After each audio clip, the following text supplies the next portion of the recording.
Now today's story is called The Pie and the Patty Man, and it starts with a little rhyme. Pussycat sits by the fire, how could she be fair? In walks the little dog, says, Pussy, are you there? How do you do, Mistress Pussy? Mistress Pussy, how do you do? I thank you kindly, little dog, I fare as well as you. Once upon a time, there was a pussycat called Ribby, who invited a little dog called Duchess to tea. Come in good time, my dear Duchess, said Ribby's letter, and we will have something so very nice. I'm baking it in a pie dish with a pink rim. You never tasted anything so good, and you shall eat it all. I will eat muffins, my dear Duchess, wrote Ribby. I will come very punctually, my dear Ribby, wrote Duchess, and then at the end she added, I hope it isn't a mouse. And then she thought, oh, that didn't look quite polite. So she scratched it out, isn't a mouse, and she changed it to, I hope it will be fine. And she gave her letter to the postman. But she thought a great deal about Ribby's pie, and she read Ribby's letter over and over again. I'm dreadfully afraid it will be a mouse, said Duchess to herself. I really couldn't eat mouse pie, and I shall have to eat it because it's a pie. My pie was going to be veal and ham. A pink and white pie dish, and so is mine. Just like Ribby's dishes, they were both bought at Tabitha Twitchit's. Duchess went into a larder and took the pie off a shelf and looked at it. Oh, what a good idea.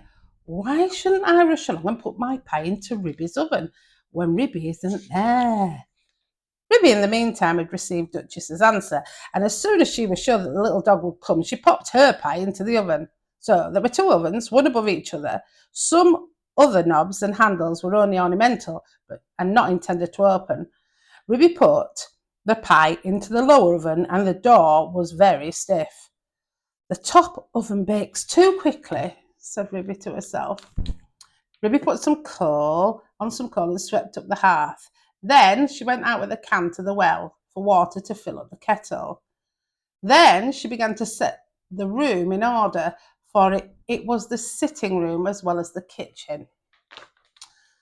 When Ribby had laid the table, she went out down to the field to the farm to fetch milk and butter. When she came back, she peeped into the bottom oven, and the pie looked very comfortable. Ribby put on her shawl and bonnet and went out again with a basket to the village shop to buy a packet of tea, a pound of lump sugar, and a pot of marmalade.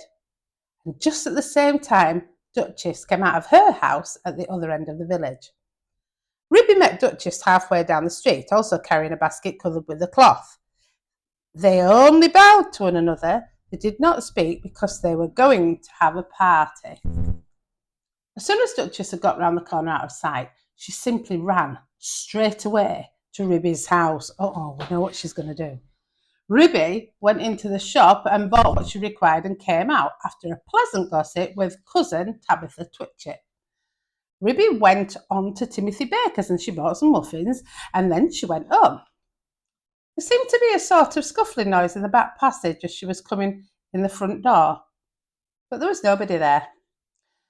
Duchess, in the meantime, had slipped out of the back door. It is a very odd thing that Ribby's pie was not in the oven when I put mine in, and I can't find it anywhere. I'll have looked all over the house. I put my pie into a nice hot oven at the top. I could not turn any of the other handles. I think that they're all shams, said Duchess. But I wish I could have removed the pie made of mouse. I can't think what she's done with it. I heard Ribby coming and I had to run out by the back door. Duchess went home and brushed her beautiful black coat, and then she picked a bunch of flowers in her garden as a present for Ribby, and she passed the time until the clock struck 4. Ribby, having assured herself by careful search that there was really no one hiding in the cupboard or in the larder, went upstairs to change her dress. She came downstairs again, made the tea, and put the teapot on the hob. She peeped again into the bottom oven. The pie had become a lovely brown, and it was steaming hot. She sat down before the fire to wait for the dog. I'm glad I used the bottom oven, said Ribby. The top one would certainly have been much too hot. Very punctually at 4 o'clock, Duchess started to go to the party. At 4:15 to the minute, there came a most genteel little tippity-tappity. Is Mrs. Ribson at home? Inquired Duchess on the porch. Come in. And how do you do, my dear Duchess? Cried Ribby. I hope I see you well. Quite well, I thank you. And how do you do, my dear Ribby? Said Duchess. I've brought you some flowers. Oh, what a delicious smell of pie. Oh, what lovely flowers. Yes, it is. It's mouse and bacon. I think it wants another 5 minutes, said Ribby. Just a shade longer. I will pour out tea while we wait. Do you take sugar, my dear Duchess? Oh, yes, please, my dear Ribby. And may I have a lump on my nose? With pleasure, my dear Duchess. Duchess sat up with the sugar on her nose and sniffed. Oh, how good that pie smells. I do love veal and ham. I mean mouse and bacon. She dropped the sugar in confusion and had to go hunting under the tea table, and so did not see which oven Ribby opened in order to get the pie out. Ribby set the pie upon the table. There was a very savoury smell. Duchess came out from under the tablecloth, munching sugar, and sat upon the chair. Oh, I will cut the pie for you. I'm going to have muffin and marmalade, said Ribby. I think, thought Duchess to herself, I think it would be wiser if I helped myself to pie, though Ribby did not seem to notice anything when she was cutting it. What very small, fine pieces it had cooked into. I did not remember that. I had minced it up so fine. I suppose this is a quicker oven than my own. The pie dish was emptying rapidly. Duchess had had 4 helps already and was fumbling with the spoon. A little more bacon, my dear Duchess, said Ribby. Thank you, my dear Ribby. I was only feeling for the patty pan. The patty pan, my dear Duchess? Patty pan that held up the pie crusts, said Duchess, blushing under her black coat. Oh, no, I didn't put one in, my dear Duchess, said Ribby. I don't think that it's necessary in pies made of mouse. Duchess fumbled with the spoon. I can't find it, she said anxiously. They're in the patty pan, said Ribby, looking perplexed. Yes, indeed, my dear Ribby. Where can it have gone to? Said Duchess. Duchess looked very much alarmed and continued to scoop the inside of the pie dish.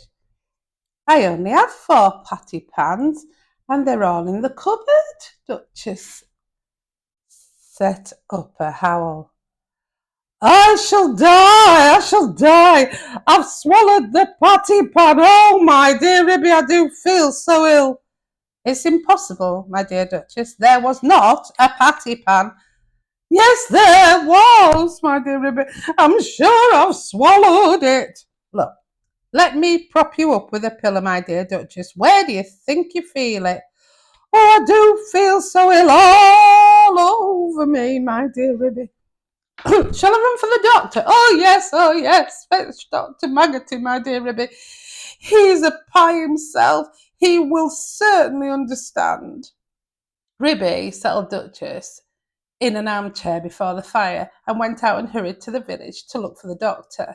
She found him at the smithy. Ribby explained that her guest had swallowed a patty pan. Dr. Maggotty hopped so fast that Ribby had to run. It was most conspicuous. All the village could see that Ribby was fetching the doctor. But while Ribby had been hunting for the doctor, a curious thing had happened to Duchess, who had been left by herself sitting by the fire, sighing and groaning and feeling unhappy. How could I have swallowed it? Such a large thing as a patty pan? She sat down again and stared mournfully at the grate.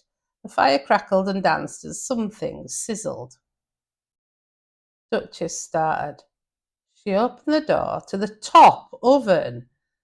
Out came a rich, steamy flavour of veal and ham, and there stood a fine brown pie. Through the hole in the top of the pie crust, there was a glimpse of a little tin patty pan. Duchess drew a long breath. I must have been eating mouse. No wonder I feel ill. But perhaps I should feel worse if I'd really swallowed a patty pan. Duchess reflected. What a very awkward thing to have to explain to Ribby. I think I will put my pie in the backyard and say nothing about it. And when I go home, I will run round and take it away. She put it outside the back door and sat down again by the fire and shut her eyes. Then Ribby arrived with the doctor and she seemed fast asleep. Oh, I'm feeling much better, said Duchess, waking up with a jump. Oh, I'm truly glad to hear it. He has brought you a pill, my dear Duchess. Oh, I think I should feel quite well if he only felt my pulse, said Duchess, backing away from the magpie, who sidled up with something in his beak. It's only a bread pill. You had much better take it. Drink a little milk, my dear Duchess. I'm feeling very much better, my dear Ribby, said Duchess. Do you not think that I'd better go home before it gets dark? Well, perhaps it might be wise, my dear Duchess. Ribby and Duchess said goodbye affectionately and Duchess started home. Halfway up the lane, she stopped and looked back. Ribby had gone in and shut her door. Duchess slipped through the fence, ran round the back of Ribby's house and peeped into the yard. Upon the roof of the pigsty sat Dr. Maggotty and 3 jackdaws. The jackdaws were eating pie crust, and Magpie was drinking gravy out of the patty pan. Duchess ran home feeling uncommonly silly. When Ribby came out for a pail full of water to wash up the tea things, she found a pink and white pie dish lying smashed in the middle of the yard. Ribby stared with amazement. Did you ever see the like? So there really was a patty pan. But my patty pans are all in the kitchen cupboard. Well, I never did. Next time I want to give a party, I will invite cousin Tabitha Twitchett. Oh, I'm going to give a little shout out now to somebody who really, really likes pies, likes making pies, and that's Val. She likes making pies. So, see ya.